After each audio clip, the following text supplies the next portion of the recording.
is true that Roy Cooper is telling businesses to boycott? Well, a quick look at PolitiFact North Carolina will show you that Governor McCrory is quite fond of making false statements to defend the indefensible, really. So, he's welcome to say what he wants, but I think that the opposition to HB2 is organic, as you can see today. Businesses all across the country, all across the state, all across the world have spoken out against this. And, if Roy Cooper really had that much influence, then I think that's great. Anyone else? The real question is, why hasn't Pat McCrory stepped in front of a microphone and spoken to the people of North Carolina? Woo! He'll go on a radio show and talk to John Boy and Billy. He'll fly up to New York City or Washington, D.C. and speak to Meet the Press. But when will he sit down in front of a major media outlet in North Carolina and speak to the people of North Carolina? This bill is like a natural disaster. Where is our governor? Yeah. 5, 4, 3, 2, 1.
Smith, and I'm here along with the Raleigh Air Horn Orchestra. And we're here tonight to break the North Carolina Chamber of Commerce's silence on how HB2 is hurting businesses all across the state. HB2 has already cost North Carolina hundreds of jobs and millions in economic activity with, and we just found out today, potentially billions in federal funding also potentially at risk.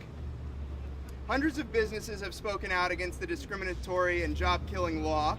Businesses of all shapes and sizes, from the smallest startup firm all the way to some of the largest private sector employers in North Carolina. 4 of the top 6 employers to be exact. So the business community's response to HB2 is clear. All across the state, employers great and small are telling lawmakers that HB2 is bad for business.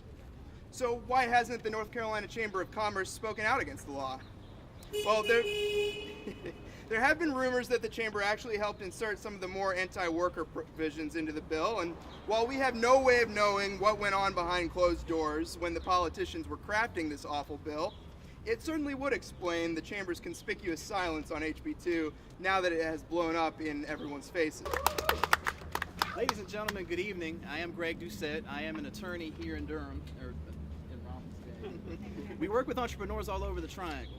And 3 of those clients of ours have asked to speak out about HB2, but because of the heated nature of it, they want me to be their mouthpiece. So hopefully you have a written statement that they've asked me to read for you. What is seen and what is unseen?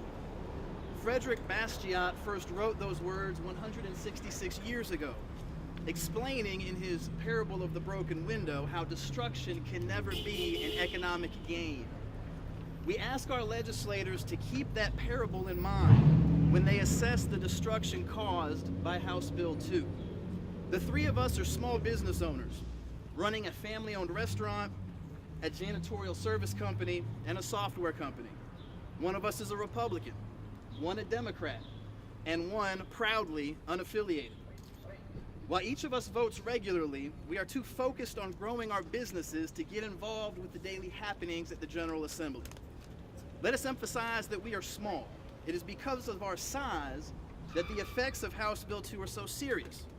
While the media focuses on PayPal or Deutsche Bank or Bruce Springsteen, the daily losses that pile up from canceled events and detoured visits of ordinary people hit those of us hardest who are further down the economic ladder. A 10% boost in revenue means hiring more staff and expanding. A 10% loss means layoffs and facing Chapter 11 bankruptcy. That's the razor's edge we dance on daily, and House Bill 2 is pushing our businesses in the wrong direction. Now, there's been plenty of speculation about why there is a backlash against House Bill 2. But whether you agree with us that it's because the bill is wrong, or you think it's some conspiracy orchestrated by people out of state, or something else entirely, we ask you to consider that the reason at this point doesn't matter. The governor and the General Assembly can't unring the bell, can't unscramble the egg, and can't get the cow back in the barn. The backlash to House Bill 2 is real. The economic destruction it is causing is real.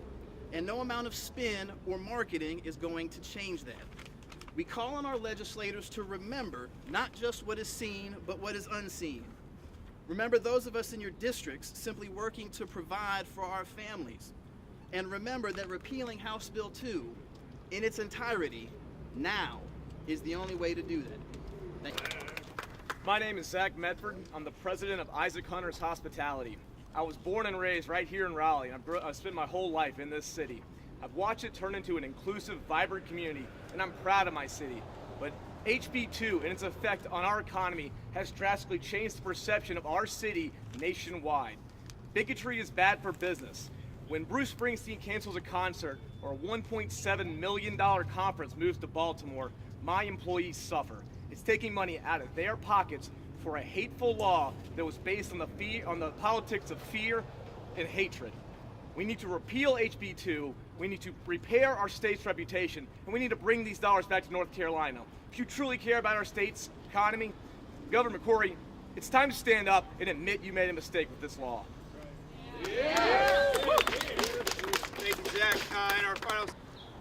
So inside the building behind us, where the chamber is holding a legislative reception, where Governor McCrory and some state lawmakers told businesses what they plan to do for North Carolina's economy this session. Well, if you really want to help the economy, you can start by repealing this misguided and bigoted law. And if the North Carolina Chamber of Commerce is serious about helping businesses in our state, they should join us in calling for the repeal of this job-killing law. But instead of recognizing that HB 2 is bad for business, Governor McCrory and his allies are doubling down on their false claims and scare tactics to defend this bigoted and misguided law. Well, the fact remains that the longer HB 2 stays on the books in North Carolina, the more harm will be done to our economy. So we're here to break the silence on how HB 2 is killing jobs by the hundreds and investment by the millions. If the North Carolina Chamber of Commerce won't speak out about the economic chaos this law is causing in our state, then we will. So first up, I'd like to, we have a couple of